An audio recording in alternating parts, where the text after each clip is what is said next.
Muito bom, então estamos aqui de volta no nosso 7º episódio, a gente falando de dermatoses bolhosas autoimunes. E nos episódios anteriores a gente falou das intraepidérmicas, agora a gente vai abordar mais as dermatoses bolhosas subepidérmicas. Na primeira aula desta nossa sequência e desta nossa temporada, eu procurei retratar mais ou menos como é que funcionava a adesão entre os queratinócitos e dos queratinócitos com a derme do paciente, né? O que é ali a zona da membrana basal, hemidesmossomo, fibrilas de ancoragem. Destaquei que o Belda tem algumas tabelas resumindo, mostrei algumas classificações, então eu não vou retomar isto, né? A gente vai direto para esta imagem, que a gente vê aqui o AP, né, o anátomo patológico, uma clivagem dermoepidérmica. Depois essa imagem vai se repetir em uma das doenças que a gente estuda nas próximas aulas. E então aqui a gente vê toda a epiderme no teto da bolha, separada da derme. Isto confere um teto de bolha bem espesso, isto dá uma proximidade com os vasos da papila dérmica e a possibilidade de sangramento no conteúdo da bolha, né? São características importantes para nós clinicamente, né? Aqui a gente vê inclusive essa estrutura ali do hemidesmossomo, as citoqueratinas 5 e 14, e aí a placa desmossômica, as fibrilas de ancoragem, chegando lá até o colágeno 7 abraçando os colágenos 1 e 3 na derme do paciente, né? Então tudo isso a gente tem que enxergar aqui, né? Coloco então a imagem do anátomo patológico e o esquema que é do livro da Bolonha. Muito bom. A doença que a gente acaba mais estudando nesta parte aí das vésico-bolhosas dermoepidérmicas, né, subepidérmicas, a doença que a gente mais estuda é o pemfigóide bolhoso, né, é o protótipo das doenças em que a clivagem ocorre entre a epiderme e a derme. São mais ou menos 12 pacientes a cada 100 mil habitantes. Ocorre em pacientes mais velhos, inclusive quanto mais velho o paciente, pior o prognóstico, tendo uma mortalidade bem alta, na casa dos 30% após 6 meses de evolução. Isto é algo importante para nós, porque quando a gente falou de pênfigo foliáceo, falou de pênfigo vulgar, a mortalidade caiu bastante com o advento da corticoterapia. Não são doenças também que ocorrem em indivíduos lá muito jovens, né? Então ocorrem ali pelos 40, 50 anos, 60 anos, pênfigo foliáceo e pênfigo vulgar, tirando o fogo selvagem, que é de criança, né? Mas as variantes clássicas de pênfigo foliáceo e de pênfigo vulgar, elas ocorrem em indivíduos já maduros. Aqui a gente tem pacientes mais velhos, só que acima dos 70 anos, e provavelmente isso limita bastante a sobrevida, né? O risco de infecção, os efeitos da corticoterapia ou da imunossupressão são fatores que limitam bastante a sobrevida do paciente no pemfigoide bolhoso. Não tem uma predileção por sexo, é raro na infância e ocorre, como eu disse, acima dos 70 anos de idade. Aqui você vai ter os anticorpos contra os antígenos de 230 e 180 kilodaltons, BPAG, né? Pemfigoide benigno. Pemfigoide bolhoso, desculpa, pemfigoide bolhoso, antígeno 1 e antígeno 2, respectivamente 230 e 180 kilodaltons. Esse antígeno de 180 kilodaltons é o que está mais para fora do queratinócito, é o que liga diretamente o queratinócito com as estruturas ali da zona da membrana basal. Então, este é o antígeno mais importante, o de 180 kilodaltons, o BPAG 2, o antígeno 2 do pemfigoide bolhoso, antígeno 2 de 180 kilodaltons é o antígeno mais importante, né? Este que está ali do lado de fora da célula, então o determinante antigênico mais relevante. Ocorre mais de um tipo de anticorpo contra esse antígeno, além da IgG, provavelmente a IgE também tem um papel. O pemfigoide bolhoso é aquela doença que muitas vezes começa até com prurido. A gente vai ver as fases de evolução do pemfigoide bolhoso. Você tem ali lesões urticadas, tem prurido, difícil até de fazer o diagnóstico nessa fase. Me lembro de ver uma aula do Pilumab, do professor Paulo Criado, E ele mostrando um caso clínico que, assim, dependeu da biópsia para se fazer o diagnóstico, né? O paciente com placas pruriginosas na porção mais central do corpo, ali próximo da virilha, abdômen inferior, e a biópsia que deu o diagnóstico de pemfigoide bolhoso, porque ainda estava numa fase que não era bolhosa, né? Uma fase sem bolhas. Então, vamos lembrar do papel aqui de imunoglobulina do tipo G e também na imunoglobulina do tipo E. Classicamente, o pemfigoide bolhoso vai sim ter bolhas grandes, tensas, conteúdo seroso ou conteúdo hemorrágico, porque tem aquela proximidade com a papila dérmica, a facilidade de sangrar.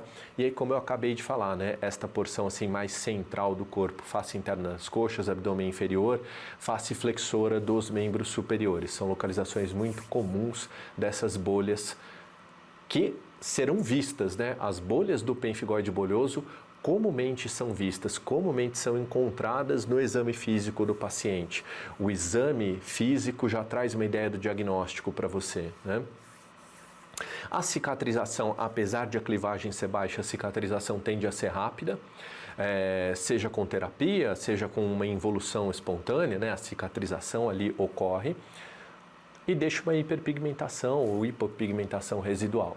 Aqui eu destaco, né, o dupilumab, que pode ser usado para tratar o pemfigoide bolhoso e não só na fase de urtica, de prurido, mas também na fase bolhosa propriamente dita, né? Igual ao pênfigo vulgar, aqui a gente também pode ter envolvimento mucoso. No pênfigo vulgar chegava até 90% dos pacientes. Aqui, 1/3 dos pacientes tem envolvimento mucoso, que raramente chega até o lábio. Costuma ser mais de língua, mucosa jugal, né? E não tende a deixar cicatriz. Então, a Bolonha, inclusive, divide o pemfigoide nessas duas fases, né? Uma fase não bolhosa, com pápulas escoriadas, eczema, lesões urticadas.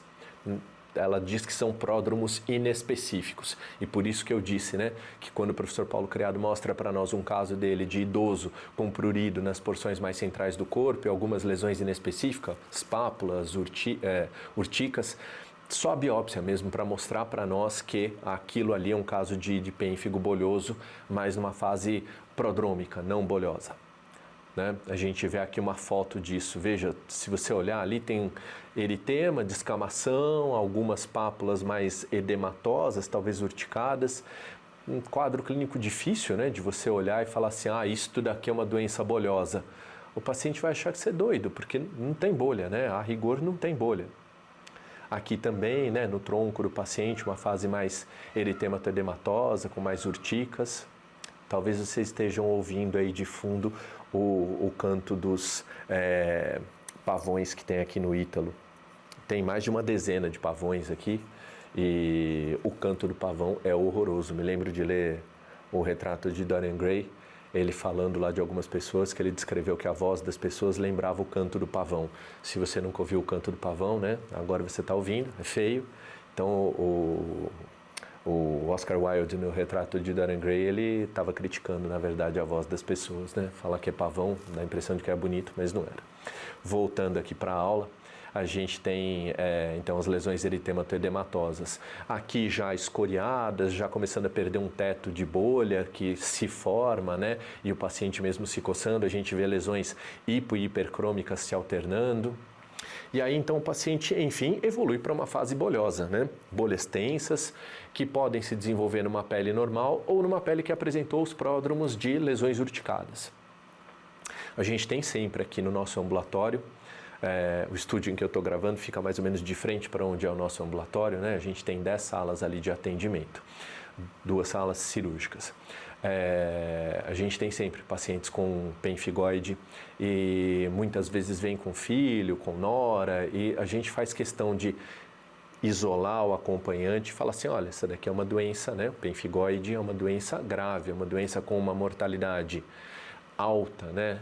1 de cada 3 pacientes acaba morrendo em 6 meses. A gente não fala com essa crueza, né? Mas a gente faz questão de esclarecer que a gente está lidando com uma doença potencialmente grave num indivíduo já idoso, né? Sem muitas reservas nutricionais, com imunossenescência, né? Então aí você imunossuprime o paciente que já tem uma imunossenescência, um risco grande de infecção, de efeitos colaterais das terapias, né?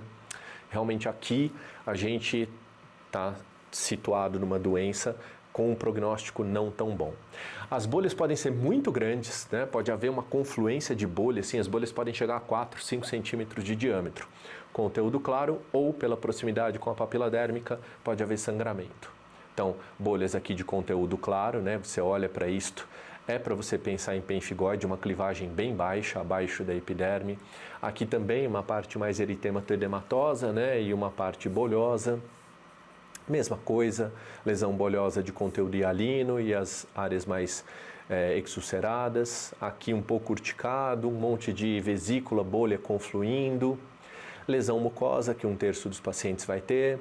Né? Lesão nos membros inferiores, algumas áreas já cicatrizadas. As áreas cicatrizadas com hipocromia.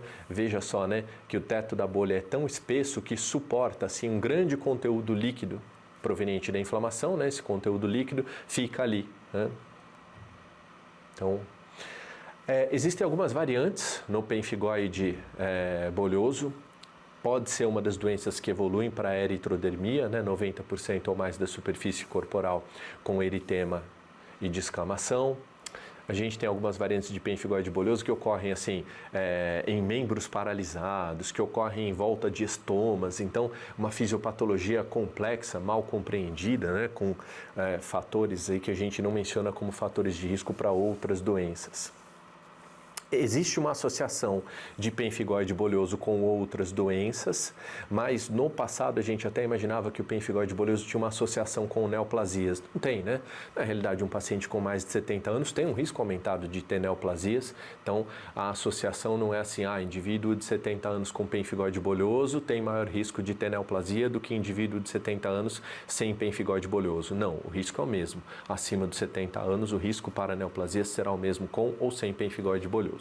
As doenças que se associam ao pemfigoide bolhoso são as autoimunes, como as colagenoses, algumas doenças inflamatórias, como a psoríase, e mesmo as afecções neurológicas por mecanismos ali que a gente desconhece.